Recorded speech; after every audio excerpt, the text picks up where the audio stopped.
Hello student, good evening. चलिए start करते हैं डिटर्मिनेंट का अगला लेक्चर। आज इस लेक्चर में हम प्रॉपर्टीज ऑफ डिटर्मिनेंट के ऊपर डिस्कशन करेंगे। ठीक है, चलिए स्टार्ट करते हैं पहला प्रॉपर्टी से। ठीक है ना।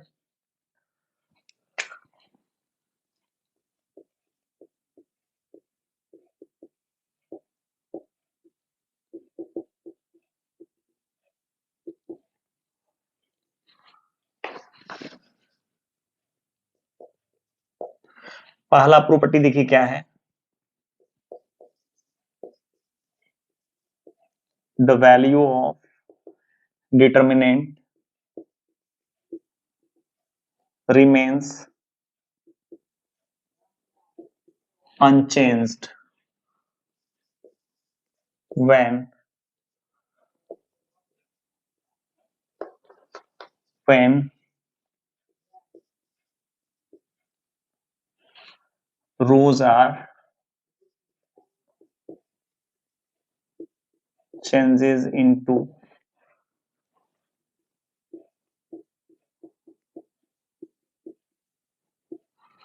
corresponding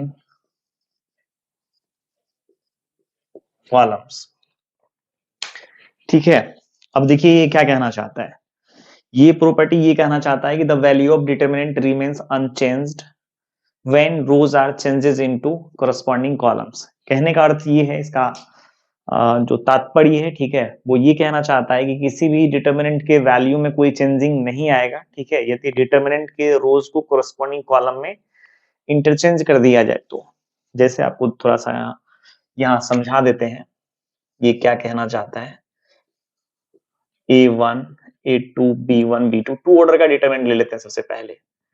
इसका कहने का अर्थ ये है, ये जो R1 आपको दिख रहा है ना, यदि हम R1 को C1 में लिख दें, A1 B1 और R2 को C2 में A2 B2, इस तरीका से, इससे क्या होगा, जो इस डिटर्मिनेंट का वैल्यू आएगा वही इस डिटर्मिनेंट का वैल्यू आएगा। ये यही कहना चाहता है। ठीक है, देख लेते हैं बात सही है क्या। एक क्वेश्चन ले लेते हैं। ठीक है, ये आसान सा क्वेश्चन है, एक बार इसको सॉल्व करके वैल्यू निकालते हैं। यदि इसको सॉल्व कर वैल्यू निकालेंगे, देखिए क्या मिलेगा। यहाँ आ जाएगा 10, यहाँ आ जाएगा 12, ये इसका वैल्यू आ जाएगा कितना, -2। एक बार इसके रो को कोरस्पॉन्डिंग कॉलम में डाल करके वैल्यू निकालते हैं। ये R1 है, इसको C1 में डाल देते हैं, फिर यहाँ R2 को C2 में। ठीक है, इसका वैल्यू निकालते हैं, ये आ जाएगा 10 -12, इसका भी वैल्यू देखिए -2 ही आया। यहां से क्लियरली पता चल गया, ठीक है, डिटर्मिनेंट के रोज को कोरस्पॉन्डिंग कॉलम में डालने से डिटर्मिनेंट के वैल्यू पर कोई असर नहीं पड़ता है। ठीक है, बल्कि वही रहेगा।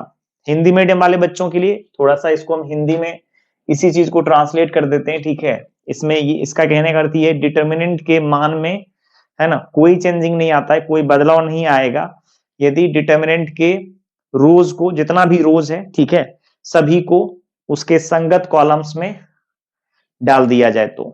जैसे देख लीजिए, यहाँ R1 है, इसको उठा करके अभी हम C1 में डाले हैं। ये R2 है, इसको उठा कर देखिए C2 में डाले हैं। R1 का एलिमेंट A1 B1 है, यहाँ देखिए C1 का एलिमेंट A1 B1 है।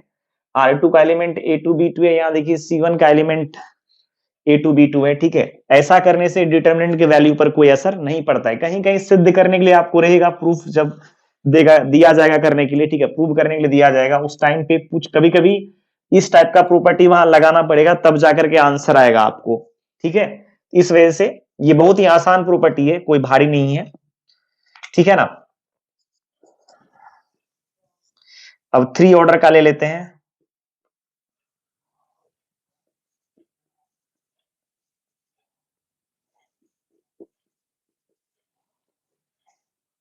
अब इस डिटर्मिनेंट के R1 को C1 में डाल दीजिए, इस डिटर्मिनेंट के R1 को C2 में डाल दीजिए, R2 को C2 में, इसके R3 को C3 में। इससे क्या होता है, इस डिटर्मिनेंट के वैल्यू में कोई चेंजिंग नहीं आता। आप चाहें तो एक एग्जांपल लेकर, है ना, देख सकते हैं। चलो यहां एग्जांपल ले लेते हैं।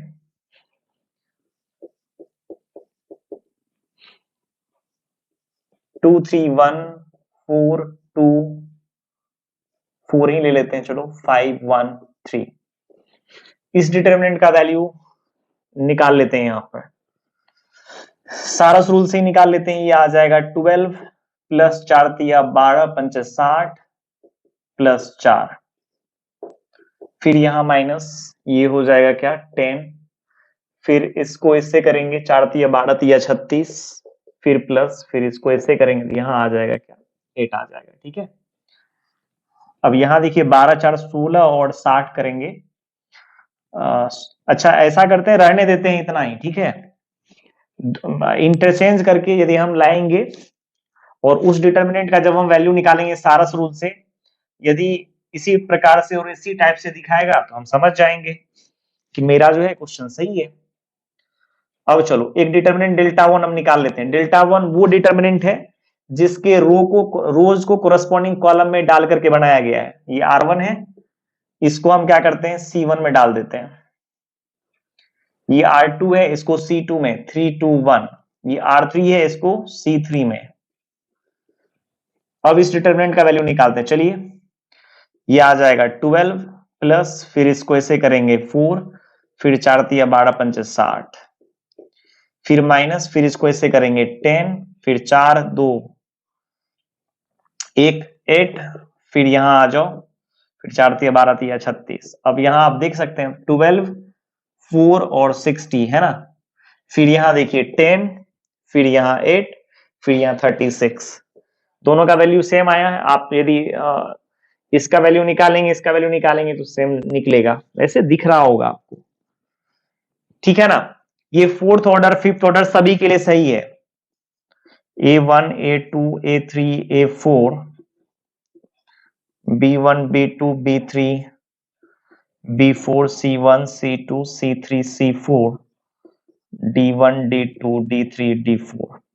अब इस डिटर्मिनेंट में भी यदि मेरा इच्छा है R1 को, मतलब इसके रोज को कोरस्पॉन्डिंग कॉलम में डालने का, तो हम डाल सकते हैं यहाँ A1 B1 C1 D1, फिर यहां से आ जाएगा A2 B2 C2 और D2, फिर यहाँ A3 B3 C3 और D3, यहाँ A4 B4 C4 और D4।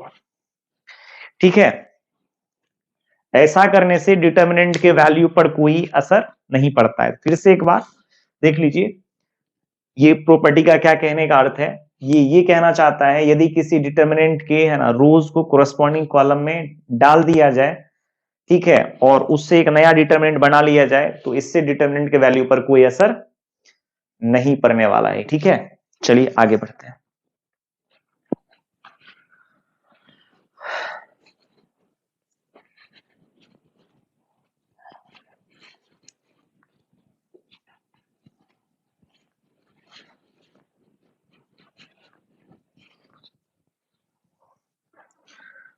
अब चलिए property number 2।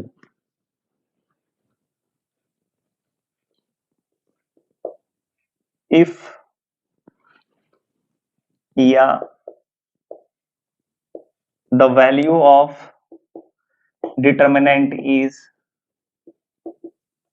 0 when all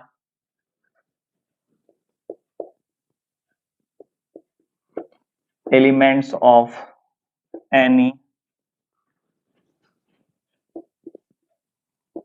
row or column consists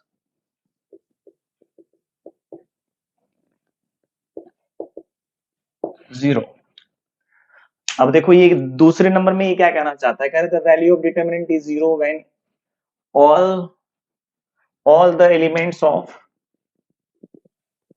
all the elements of any row or columns consist zero. ये कहना चाहता है यदि किसी डिटर्मिनेंट के किसी भी रो या कॉलम्स का ऑल एलिमेंट्स जीरो हो जाए, ठीक है, तो डिटर्मिनेंट का वैल्यू जीरो हो जाएगा। बात आ रही समझ में? ये कहना चाहता है यदि किसी डिटर्मिनेंट के किसी भी रो या किसी भी कॉलम का ऑल एलिमेंट्स यदि जीरो हो जाए तो डिटर्मिनेंट का वैल्यू जीरो हो जाएगा। ऑब्वियस सी बात है, जीरो तो होना ही है डिटर्मिनेंट का वैल्यू। अब आप देख सकते हो, अब जैसे मान लो कि ये जो कॉलम 1 है इस डिटर्मिनेंट का, इसका प्रत्येक एलिमेंट जीरो के इक्वल है, अब जब हम इसके अलॉन्ग सॉल्व करेंगे डिटर्मिनेंट को 0 आएगा, इसके अलॉन्ग भी 0 आएगा, इसके अलॉन्ग भी 0 आएगा, डेट इज ये ओवरऑल इस डिटर्मिनेंट का वैल्यू तो 0 ही आ जाएगा। इसीलिए ये कोई प्रॉपर्टी मेरे ख्याल से लगता है इसको हम नहीं मान सकते, ठीक है। ऐसे ही बच्चा यदि ये नहीं भी जानेगा तब भी बच्चा इसको देखते ही आंसर 0 मार देगा, ठीक है। अब जैसे 4 7 मान लीजिए 9 है, यहां भी 0 यदि आ जाए, कहीं भी 0 आ जाए, ठीक है, मतलब रो और कॉलम्स का ऑल एलिमेंट 0 होना चाहिए, तब जाकर के डिटर्मिनेंट का वैल्यू 0 बोलेंगे, डायरेक्ट 0 बोल देंगे। इतना देखते ही 0 बोल देना है, ठीक है। समझ में आया क्या? चलो अगला प्रॉपर्टी, अगला प्रॉपर्टी सही है, इंपॉर्टेंट प्रॉपर्टी।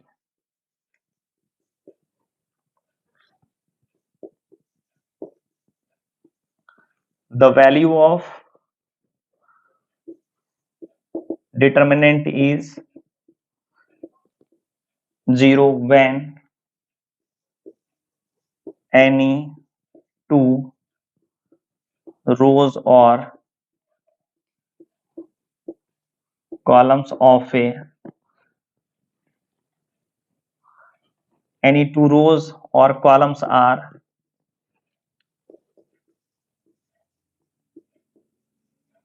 identical। यहां देखिए ये क्या कहना चाहता है, कह रहा है कि the value of determinant is 0 when any two rows और कॉलम्स आर आइडेंटिकल। कह रहा है कि डिटर्मिनेंट का मान 0 होता है, ठीक है, जब किसी जब डिटर्मिनेंट के कोई भी दो रोज है ना, या दो कॉलम्स क्या हो, एक जैसा हो जाए। मतलब ये हुआ कि यदि किसी डिटर्मिनेंट का कोई भी दो रोज और दो कॉलम्स क्या हो, एक जैसा हो जाए, तो डिटर्मिनेंट का वैल्यू हम लोग क्या बोल देंगे, 0। फॉर एग्जाम्पल है ना, एग्जाम्पल से देख लीजिए, जैसे 2 4 3, फिर यहाँ 2 4 3 ले लें, यहाँ 9 8 17 ले लेते हैं। यदि अब इस डिटर्मिनेंट का वैल्यू यदि निकालने के लिए दिया जाए, देख लो यहाँ पर ये आइडेंटिकल है, सो इस डिटर्मिनेंट का वैल्यू 0 हो जाएगा, ठीक है ना। जैसे alpha beta gamma, alpha beta gamma, P Q R, यहां भी देख लो ये इसका R1 और R2 एक जैसा है, सो इस डिटर्मिनेंट का वैल्यू क्या हो जाएगा, 0 हो जाएगा। मतलब किसी भी डिटर्मिनेंट में, ठीक है, कोई भी दो रोज या दो कॉलम्स एक जैसा दिख जाए, ठीक है, देखते ही डिटर्मिनेंट का वैल्यू 0 बोल देना है बच्चा लोग। बात आ रही है समझ में? किसी भी डिटर्मिनेंट में के लिए सही है ये, चाहे वो 2 ऑर्डर का हो, 3 ऑर्डर का हो, 4th ऑर्डर का हो, 5th ऑर्डर का हो, ठीक है, किसी भी ऑर्डर का हो, यदि दो रोज या दो कॉलम्स क्या हो, आइडेंटिकल रहे, तो डिटर्मिनेंट का वैल्यू 0 हो जाएगा, ठीक है। चलिए अगला प्रॉपर्टी, प्रॉपर्टी नंबर 4। चौथा प्रॉपर्टी देखिए क्या है, if all elements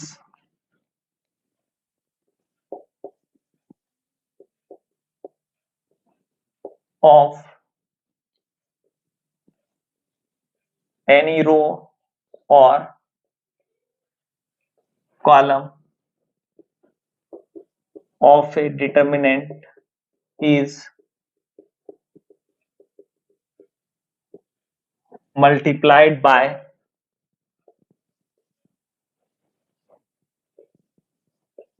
a number x,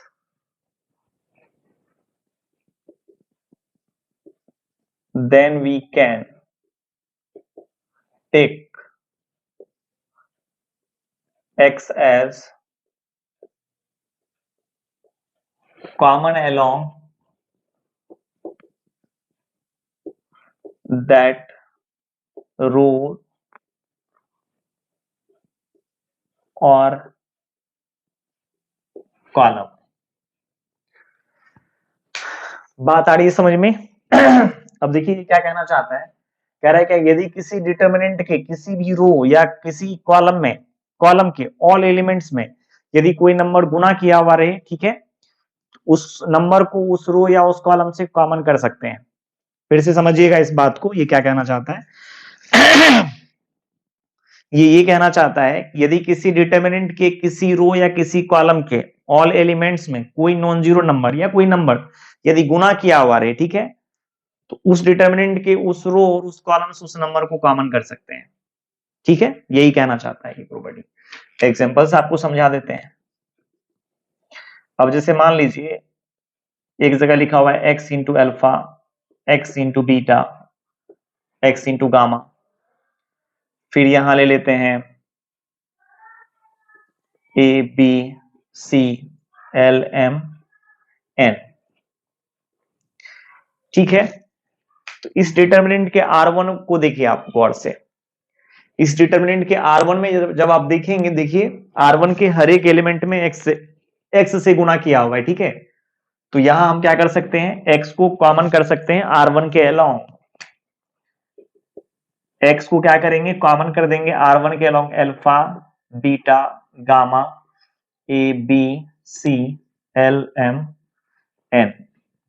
इससे क्या होगा, डिटर्मिनेंट आपका छोटा हो जाएगा, मतलब इसका जो एलिमेंट्स है ना ये बहुत छोटा हो जाएगा, फिर सॉल्व करने में आपको काफी सहूलियत मिलेगी। ठीक है, इस वजह से ये प्रॉपर्टी जानना जरूरी है। कहीं यदि आपको ये दिख जाए किसी भी रो या किसी भी कॉलम में, है ना, कोई नंबर ऐसा है जो कॉमन है उस रो या उस कॉलम के अलोंग, तो उसको आराम से आप कॉमन कर सकते हैं। ठीक है, जैसे यहां देखिए R1 में, R1 के हर एक एलिमेंट में x से गुना किया हुआ था, तो x को R1 के अलोंग हम कॉमन कर सकते हैं। ठीक है, अब जैसे देखिए इस डिटर्मिनेंट में जैसे 2 4 6 आ जाए, यहाँ 1 3 मान लीजिए 7 है, 5 2 0 ही है।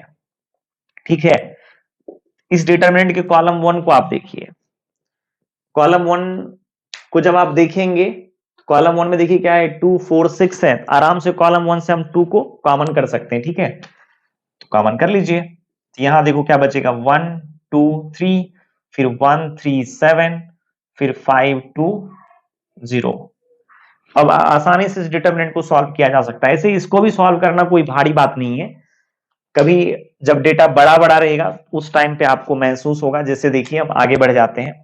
अब जैसे मान लीजिए यहां ले लेते हैं 18, ठीक है, फिर ले लेते हैं 9, फिर ले लेते हैं 27, फिर यहां ले लेते हैं 5, फिर ले लेते हैं 15, फिर ले लेते हैं 5 1 3,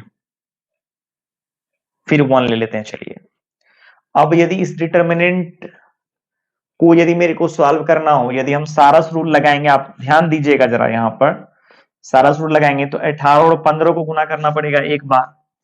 अब कहीं अगल बगल में हेल्प लेना पड़ेगा मेरे को, या तो कैलकुलेटर का हेल्प लेंगे या नहीं तो साइड में मल्टीप्लाई करना पड़ेगा।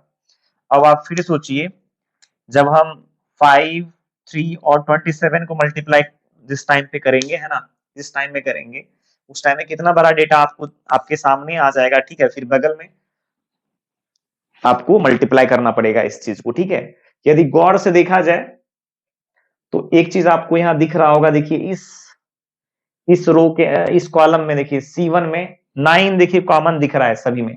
इसमें भी 9 है, इसमें भी 9 है, इसमें भी 9, तो आराम से 9 को हम कॉमन कर सकते हैं। ठीक है, और इसको देखिए गौर से, C2 में देखिए 5 कॉमन है। अब इसमें कॉमन तो है नहीं जो कॉमन करेंगे, इसमें भी कॉमन नहीं है, इसमें भी कॉमन नहीं है। हाँ, इसमें 3 कॉमन दिख रहा है, ऐसे अलग बात है। फिर इसमें देखिए कुछ भी कॉमन नहीं है, लेकिन इसमें 9 कॉमन दिख रहा है, तो 9 कॉमन करेंगे। 3 को कॉमन क्यों करेंगे आप, जरूरी ही नहीं है। अब यहां से जब आप 9 कॉमन करेंगे, देखिए 9 दूना 18, 9 का 9, 9 तिया 27, समझ में आया। फिर यहां देखिए 1 आ जाएगा, 5 कॉमन करेंगे तो 1, उसके बाद यहां देखिए 3, फिर यहां आ जाएगा 1, फिर यहां 1 3 1।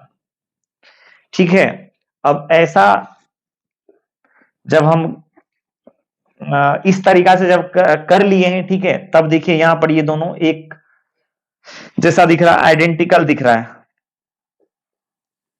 ठीक है, यहां से पता चल गया इस डिटरमिनेंट का वैल्यू 0 है, तो इसका हो जाएगा 45 इंटू 0 0।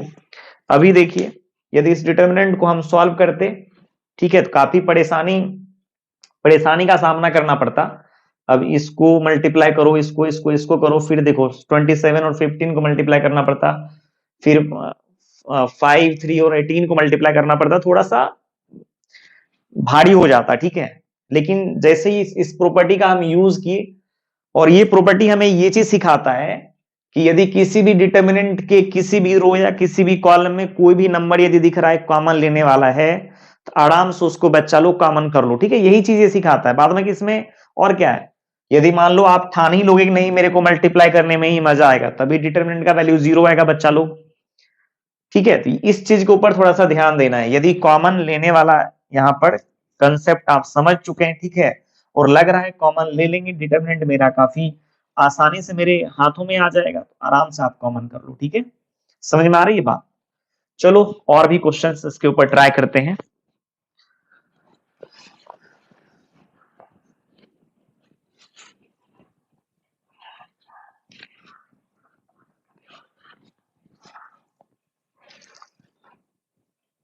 एक एनसीईआरटी का ही क्वेश्चन है, आप देख लो।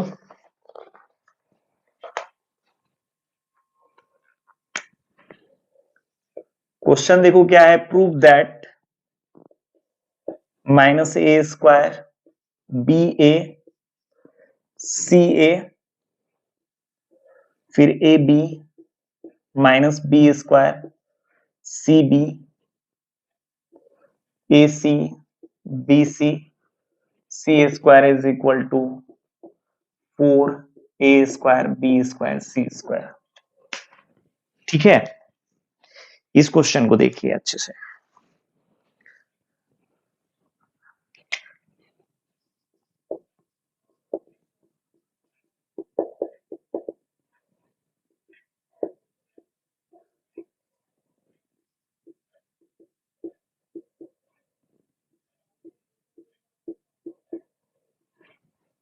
ठीक है, चाहे तो ऐसे भी सॉल्व कर सकते हैं डिटर्मिनेंट को, लेकिन एक चीज यहां ध्यान दीजिए, यहां भी देखिए ए है, यहां भी ए है, यहां भी ए है, ए आराम से R1 से कॉमन हो सकता है। ठीक है, और आपको ऐसे भी दिख रहा है यहां भी a², इसका मतलब a इंटू ए है, यहां भी ए है, यहां भी ए है, यहां भी ए है, यहां से भी ए कॉमन हो सकता है। लेकिन थोड़ा सा भी आपको हम समझा रहे हैं, ठीक है, तो डायरेक्ट हम a² कॉमन नहीं कर करके या तो हम R1 से ए कॉमन कर लें या तो हम C1 से ए कॉमन कर लें। ठीक है, ध्यान दीजिए इस बात को, R1 से कॉमन करते हैं, C1 से भी कर सकते हैं, कोई दिक्कत नहीं है। R1 से हम यहां से देखो a कॉमन कर लेते हैं, फिर देखो यहां भी b, यहां भी b, यहां भी b कॉमन हो जाएगा, फिर यहां भी c, यहां भी c, यहां भी c कॉमन हो जाएगा। बचा क्या, जब R1 से a कॉमन किए तो यहां बच गया -a, यहां से a कॉमन हो गया था तो यहां बच गया b, यहां से a कॉमन हो गया था तो यहां हो गया, बचा क्या c, फिर यहां से देखो b कॉमन कर लिए, यहां बच गया a, यहां से भी b कॉमन हुआ -b बचा, यहां से b कॉमन हो गया, यहाँ C बच गया, यहां से देखो C कॉमन हुआ इसलिए यहाँ A बचा, यहां से C कॉमन हुआ, यहाँ B बचा, यहाँ C कॉमन हुआ, यहाँ C बचा, बच्चा लो। ठीक है, यहां तक कोई दिक्कत नहीं। अब देखो फिर C1 में गौर से देखो, C1 में फिर से गौर से देखना है, A कॉमन है, A कॉमन कर लेंगे, C2 में B कॉमन है, B कॉमन कर लेंगे, C2 में देखो C3 में C कॉमन है, कॉमन कर लो। अब बचा कितना, -1 1 1, फिर 1 -1 1, फिर यहां हो जाएगा 1 1 1। क्लियर है? अब ये सब मल्टीप्लाई होकर के क्या हो जाएगा, a² b² c², इसको सारस रूल से बना लेते हैं। ठीक है ना? अच्छा यहाँ माइनस तो नहीं है ना, यहाँ -c² है, खैर कोई बात नहीं, इससे कोई दिक्कत नहीं होगा। ठीक है, अब देखो यदि ये सबको मल्टीप्लाई करोगे तो आ जाएगा -1, फिर इसको और इसको मल्टीप्लाई करोगे +1, फिर इसको और इसको मल्टीप्लाई करोगे +1 आ जाएगा। नहीं मतलब यहां से नीचे आएंगे, 2 एलिमेंट यहाँ का, 1 एलिमेंट यहाँ का, तो 1 1 1 को मल्टीप्लाई करेंगे तो 1 आएगा। फिर इससे नीचे आएंगे तो यहाँ का 1 एलिमेंट, ऊपर का 2 एलिमेंट वाला ले लेंगे, मल्टीप्लाई कर लेंगे। ठीक है, अच्छा फिर माइनस, उसके बाद फिर यहां से आ जाओ, ऐसे करोगे तो -1 आ जाएगा। अच्छा फिर चलो, फिर इसको इससे करोगे, इसको इससे, फिर -1। ठीक है, फिर देखो इसको इससे करोगे फिर -1 आ जाएगा। तो यहां हो गया, एक -1 +1 कैंसिल हो जाएगा, यहां बचेगा a² b² c², फिर यहां बचेगा 1, यहां -3 और इधर माइनस से गुना करेंगे तो +3 आ जाएगा। तो ये नहीं हो गया 4a² b² और c²। यहाँ केवल कॉमन लेने पे था, कॉमन ले लेंगे, डिटर्मिनेंट अपने हाथ में आ गया, आराम से इसको सॉल्व कर लेंगे। ठीक है, चलो अभी तो कॉमन लेने के लिए हम सीख रहे हैं, ठीक है, कॉमन कैसे कैसे लेना है, उसके बाद फिर बाद में बात करेंगे क्वेश्चन कैसे बनाना है अपने को। ठीक है,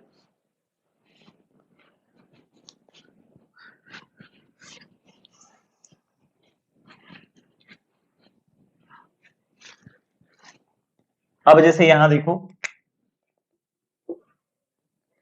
कहीं ऐसे लिखा हुआ है a minus B, A square minus B square, और यहां है a cube minus B cube, यहां है x प्लस वाई, फिर यहां देखो यहां है X square minus Y square, यहां है X cube plus Y cube.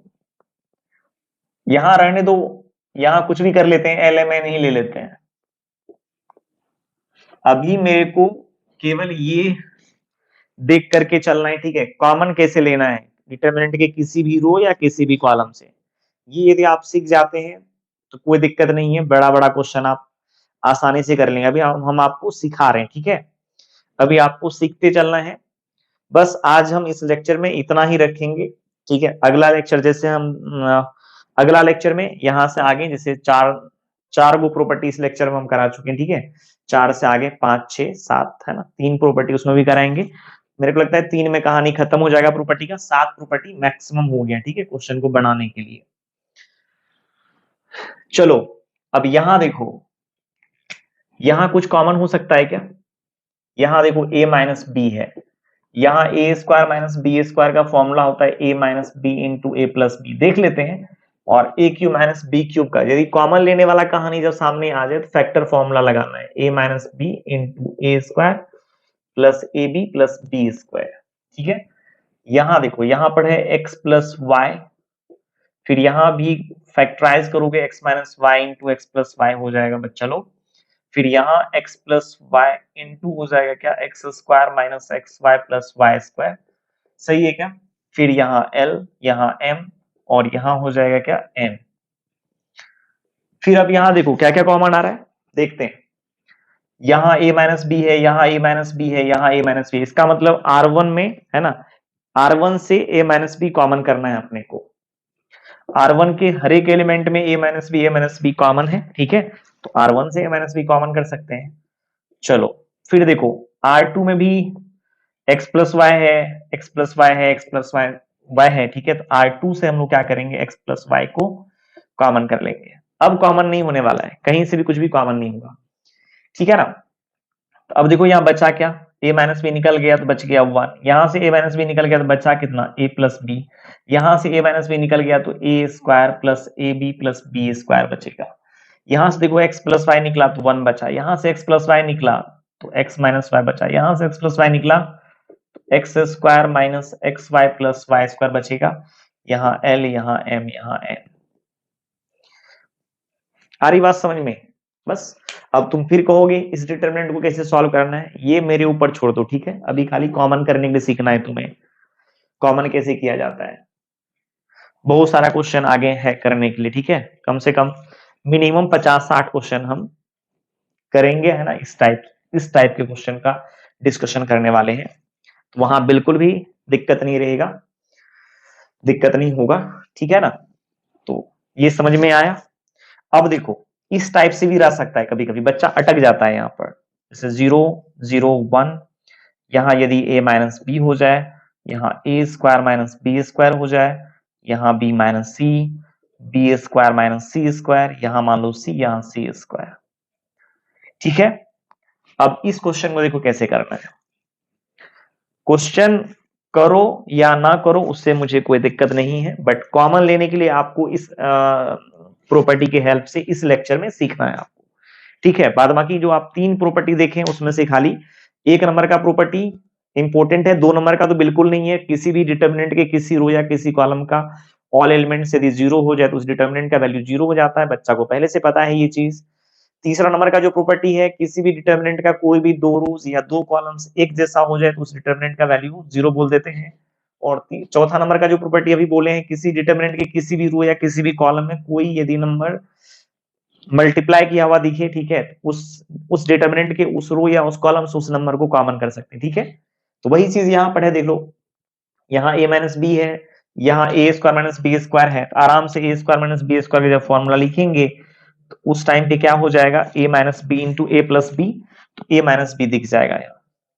इसको लिखेंगे a माइनस बी, इसको लिखेंगे a minus B into A plus B, ठीक है। उसके बाद देखो यहाँ जीरो आ जाएगा, यहाँ b माइनस सी होगा, यहाँ पर हो जाएगा b माइनस सी, यहाँ हो जाएगा b प्लस सी, यहाँ वन, यहाँ c, यहाँ सी स्क्वायर, ठीक है। अब यहाँ गौर से देखो, अब तुम्हें लगेगा यहाँ तो जीरो है, यहाँ तो a माइनस बी है नहीं, a माइनस बी कॉमन कैसे करेंगे, तो अरे यार एक चीज ध्यान में रखना है, ठीक है, कि जीरो में हर चीज है, जैसे जीरो को हम लिख सकते हैं ना, जीरो इंटू ए माइनस बी, या जीरो इंटू बी माइनस सी, या जीरो इंटू सी माइनस ए, जीरो में हर एक चीज है। सो यहां पर आराम से ए माइनस बी हम R1 से निकाल सकते हैं, ठीक है। इसमें ए माइनस बी है एक्चुअली। चलो इसको मैं मिटा देता हूं, आप अच्छे से देख लो, इसको मैं मिटा रहा हूं चूंकि नीचे दिखेगा नहीं आपको। चलो यहां से मिटा देता हूं, तो क्या हो जाएगा, ए माइनस बी R1 से कॉमन हो जाएगा, b माइनस सी देखो R2 से कॉमन हो जाएगा, R3 में कॉमन होने वाला नहीं है क्योंकि यहाँ वन है, यहाँ सी है, सी स्क्वायर है। अच्छा, अब यहाँ देखो जीरो जीरो वन, जैसे आपके दिमाग में ये चीज भी आ सकता है कि हमेशा हम R1 से ही कॉमन कर रहे हैं चीजें को, इसमें कॉमन ही नहीं है ना, यहाँ जीरो, यहाँ जीरो, यहाँ वन है, तो वन को कॉमन लेके क्या करोगे, यहाँ a माइनस बी है, यहाँ b माइनस, यहाँ सी है, यहाँ से कॉमन नहीं है। यहाँ भी देखो क्या है, a माइनस बी, यहाँ b माइनस सी, यहाँ सी स्क्वायर, और ये सब के साथ है, यहाँ पर कॉमन तो नहीं है, मतलब यहाँ कॉलम में बिल्कुल भी कॉमन नहीं होने वाला है कोई चीज, तो कॉलम से कॉमन नहीं करेंगे। यहाँ रो में कॉमन है तो रो में कॉमन करेंगे, जैसे यहाँ देखो, यहाँ रो में भी कॉमन था, रो में भी कॉमन था, और कॉलम में भी कॉमन हो रहा था, इसीलिए दोनों से कॉमन किए थे। अब यहाँ बचा कितना, देखो यहाँ से a माइनस बी निकल गया, यहाँ बच गया वन, यहाँ से भी निकल गया b माइनस, यहाँ बन गया, बच गया वन, यहाँ c, वहां से a माइनस बी निकला, a प्लस बी बचा, वहां से b माइनस सी निकला तो b प्लस सी बचा, यहाँ बचा c स्क्वायर, ठीक है। ये हो जाएगा a minus b, b minus c, फिर वन के अलोंग इसको एक्सपेंड कर लो, आसान है, वन के अलोंग एक्सपेंड करोगे, वन जिस रो जिस कॉलम में उसको हटा दो, ये एक्सपेंड करने के लिए हम बता चुके हैं। इसके अलोंग करोगे जीरो आएगा, इसके अलोंग करोगे जीरो आएगा, इसीलिए दोनों को लिखने की कोई जरूरत नहीं है, वन के अलोंग खाली एक्सपेंड कर लेना है बच्चा लोग, a माइनस बी इंटू कितना, b माइनस सी, फिर एक बार इसको इससे मल्टीप्लाई करेंगे, b प्लस सी आ जाएगा, फिर इसको इससे करेंगे, माइनस a प्लस बी आएगा, फिर माइनस से गुना करोगे, ये कैंसिल हो जाएगा, ये बच जाएगा a minus b, b minus c, और यहाँ बच जाएगा c माइनस ए, है ना। बात आ रही है समझ में, ठीक है। एक और क्वेश्चन देख लीजिए, खाली कॉमन मेरे को करके मैं आपको दिखाना चाहता हूँ, कॉमन करके दिखाना चाहता हूँ केवल, कैसे कैसे कॉमन हम करते हैं, ठीक है। उसके बाद फिर डिटर्मिनेंट को सॉल्व करने के लिए हम आपको आगे और भी अलग अलग मेथड से, प्रॉपर्टीज के हेल्प से, है ना, बताएंगे, तो आप वहां कीजिएगा उस डिटर्मिनेंट को सॉल्व, ठीक है। लेकिन केवल अभी यहाँ कॉमन करना है, कॉमन करने के लिए सिखा रहे हैं इस प्रॉपर्टी में, तो खाली कॉमन करने के लिए आप सीख जाओ, ठीक है। चलो क्वेश्चन ले लेते हैं, एक और बस लास्ट क्वेश्चन है, उसके बाद कहानी को आज हम यहीं रोकेंगे, ठीक है। अभी कुछ भी वैसा पढ़ाई नहीं हुआ है, अभी कुछ भी ऐसा पढ़ाई नहीं है, ठीक है, कि यहां पर हम आपको, है ना, क्वेश्चन लगा सकें ऐसे।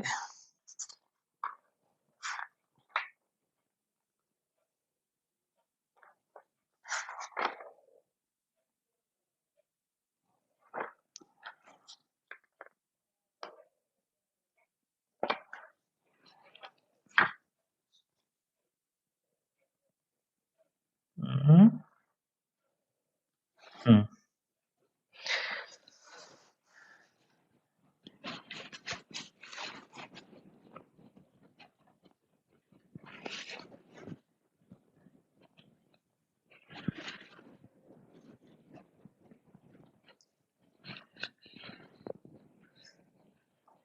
इस क्वेश्चन में डिटर्मिनेंट सॉल्व करने के लिए बिल्कुल भी हम आपको नहीं बताने वाले हैं, ठीक है। डिटर्मिनेंट को आप रहने दीजिए, डिटर्मिनेंट कैसे सॉल्व होगा केवल कॉमन करने वाला बात है, इस वजह से हम इस क्वेश्चन को लिख रहे हैं बच्चा लोग, ठीक है।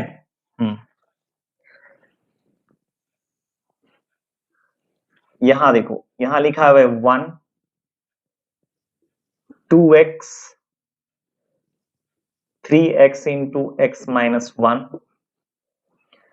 फिर यहां है x, ये है x इंटू एक्स माइनस 1, फिर यहां देखो x into X minus 1 into X minus 2, फिर यहां देखो x plus 1, x into X plus 1, फिर यहाँ x into X plus 1 into X minus 1, ठीक है। चलो मान लेते हैं ये f of x is equal to, आगे इस क्वेश्चन को हम कराएंगे, ठीक है, अभी खाली कॉमन करने के लिए बता रहे हैं आपको। अब आप यहां देखो, क्या कॉलम 1 में कोई चीज कॉमन है? यहाँ 1 है, यहाँ 2 है, यहाँ 2x है, यहाँ 3x इंटू एक्स माइनस 1 है, इसमें तो कॉमन नहीं है। यहां तक कॉमन है लेकिन इसमें भी रहेगा तभी तो कॉमन करेंगे। कॉलम 1 ये तीनों एलिमेंट मिल करके बना है, ठीक है।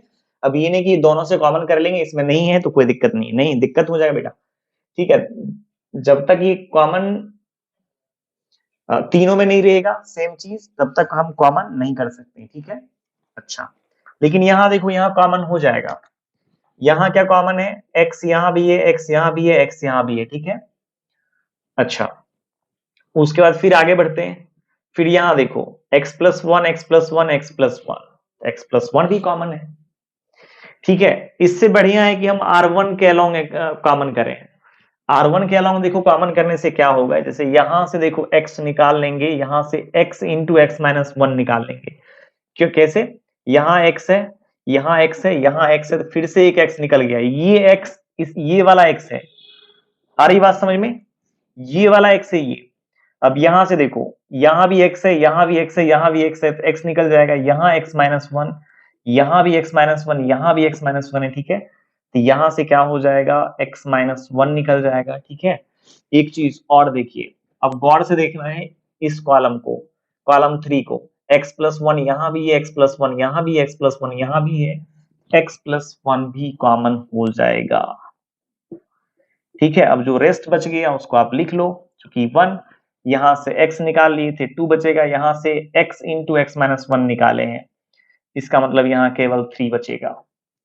यहां से देखिए, इसमें से तो कुछ भी निकला नहीं है, तो यहाँ x एज इट इज रह जाएगा। फिर यहां से देखो, यहां से x निकला है, x minus 1 as it is रह जाएगा। यहां से देखो, यहां से x भी निकल गया, x माइनस 1 भी निकल गया, तो x माइनस 2 बच्चा लोग यहाँ बच गया, ठीक है। यहां से देखो x प्लस 1 इस कॉलम से निकाल लिए हैं, इसीलिए यहाँ 1 बच जाएगा। यहां से देखो x निकल चुका है, तो x प्लस 1 यहाँ बच जाएगा, ठीक है क्या। यहां से देखो x भी निकल गया, x प्लस 1 भी निकल गया, तो x प्लस 1 देखो इस कॉलम को, नहीं नहीं, इस कॉलम से हम x प्लस 1 निकाल चुके हैं, सॉरी सॉरी, ठीक है। देखो यहां से हम x निकाल लिए, तो क्या बचा, यहाँ 2 बचा, x माइनस 1 बचा, यहां से x निकाल लिए, बच गया यहाँ x प्लस 1।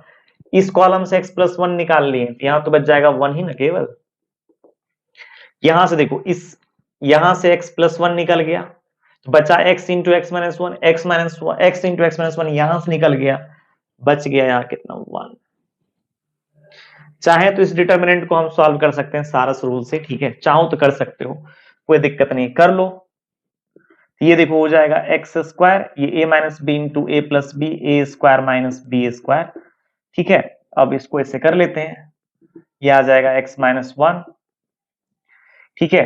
फिर इसको इससे प्लस 2 इंटू एक्स माइनस 2,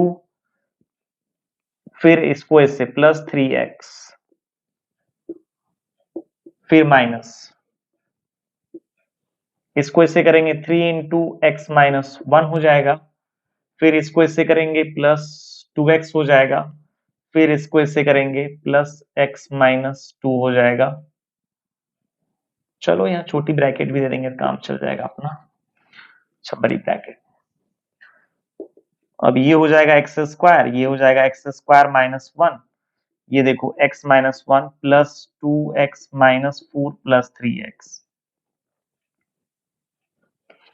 ठीक है, फिर माइनस, इसको इससे करेंगे